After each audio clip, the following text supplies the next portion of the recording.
Hare Rama, Hare Rama, Rama Rama, Hare Hare. And now Chapter 2, Killing the Kesi Demon and Vyomasura.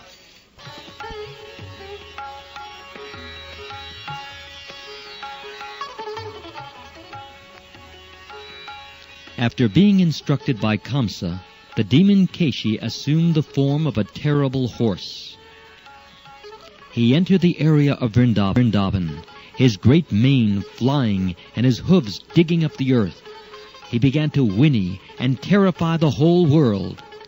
Krishna saw that the demon was terrifying all the residents of Vrindavan with his whinnying and his tail wheeling in the sky like a big cloud.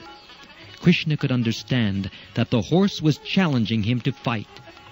The Lord accepted his challenge and stood before the Kesi demon. As he called him to fight, the horse began to proceed towards Krishna, making a horrible sound like a roaring lion. Kesi rushed towards the Lord with great speed and tried to trample him with his legs, which was strong, forceful, and as hard as stone. Krishna, however, immediately caught hold of his legs and thus baffled him. Being somewhat angry, Krishna began to move around the horse dexterously. After a few rounds, he threw him 100 yards away, just as Garuda throws a big snake.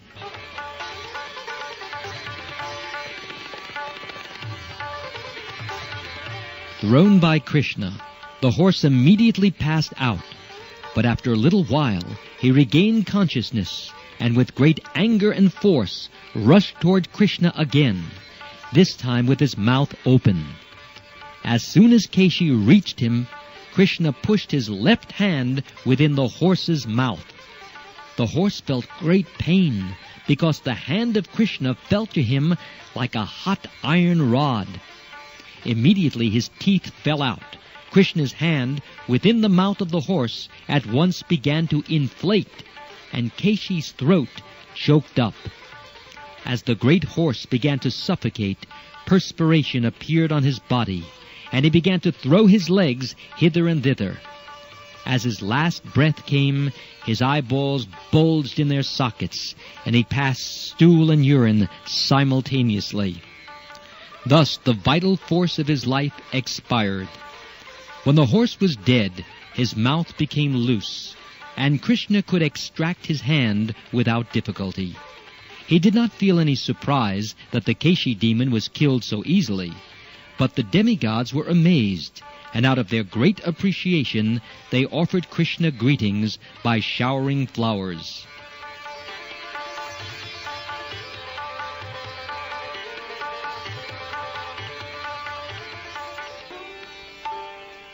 After this incident, Narad Muni, the greatest of all devotees, came to see Krishna in a solitary place, and began to talk with him. "My dear Lord," he said, "you are the unlimited Supersoul, the supreme controller of all mystic powers, the Lord of the whole universe, the all-pervading personality of Godhead. You are the resting place of the cosmic manifestation, the master of all the devotees, and the Lord of everyone. My dear Lord, as the Supersoul of all living entities, you remain concealed within their hearts, exactly as fire remains concealed in every piece of fuel. You are the witness of all the activities of the living entities, and you are the supreme controller within their hearts. You are self-sufficient. Before the creation, you existed, and by your energy, you have created the whole material universe. According to your perfect plan, this material world is created by the interaction of the modes of nature, and by you it is maintained and annihilated. Although you are unaffected by all these activities, you are the supreme controller eternally."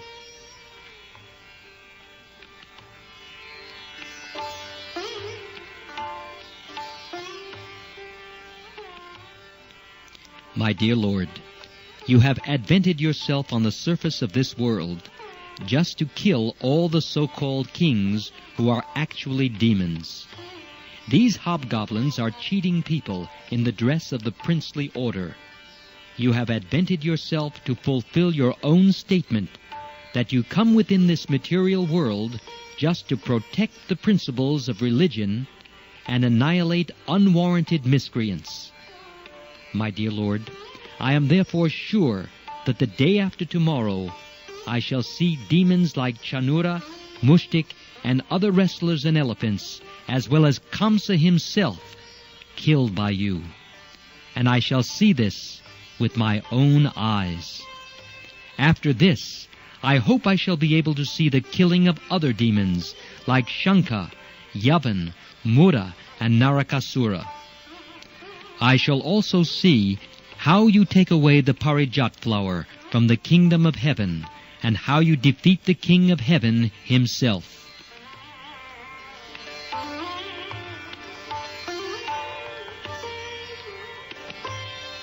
My dear Lord, Narad Muni continued, I shall be able to see how you marry princesses, the daughters of chivalrous kings, by paying the price of Kshatriya strength.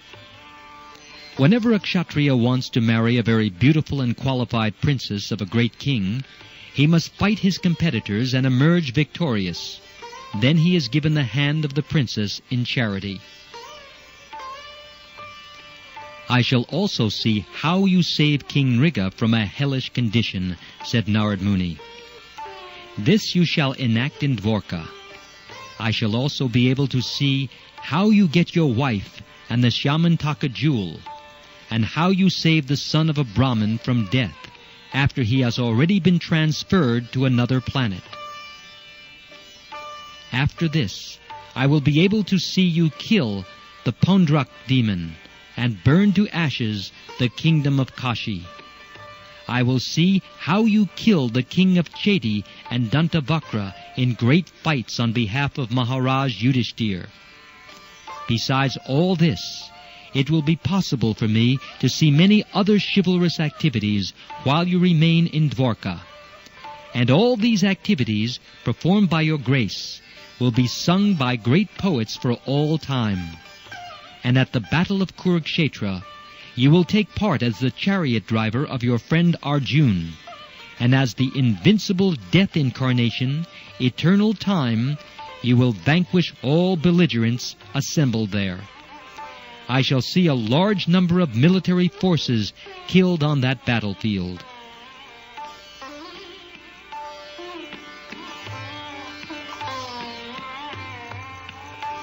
My Lord, let me offer my respectful obeisances unto your lotus feet. You are situated completely in the transcendental position, in perfect knowledge and bliss. You are complete in yourself, and are beyond all desires. By exhibiting your internal potency, you have set up the influence of Maya. Your unlimited potency cannot even be measured by anyone. My dear Lord, you are the supreme controller. You are under your own internal potency, and it is simply vain to think that you are dependent on any of your creations. You have taken birth in the Yadu dynasty or the Vrishni dynasty. Your advent on the surface of the earth, in your original form of eternal blissful knowledge, is your own pastime. You are not dependent on anything but yourself. Therefore I offer my respectful obeisances unto your lotus feet.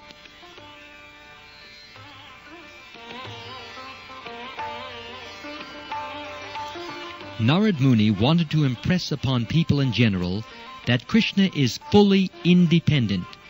His activities, such as his appearance in the family of Yadu, or his friendship with Arjun, do not necessarily oblige him to act to enjoy their results. They are all pastimes, and for him they are all play. But for us, they are actual, tangible facts.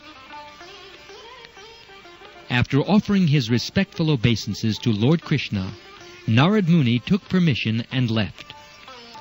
After he had killed the Kesi demon, Krishna returned to tending the cows with his friends in the forest, as though nothing had happened.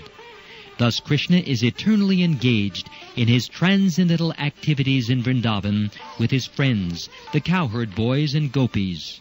But sometimes he exhibits the extraordinary prowess of the Supreme Personality of Godhead by killing different types of demons.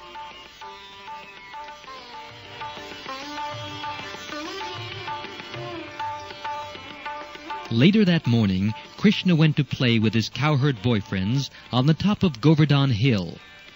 They were imitating the play of thieves and police. Some of the boys became police constables, and some became thieves, and some took the role of lambs.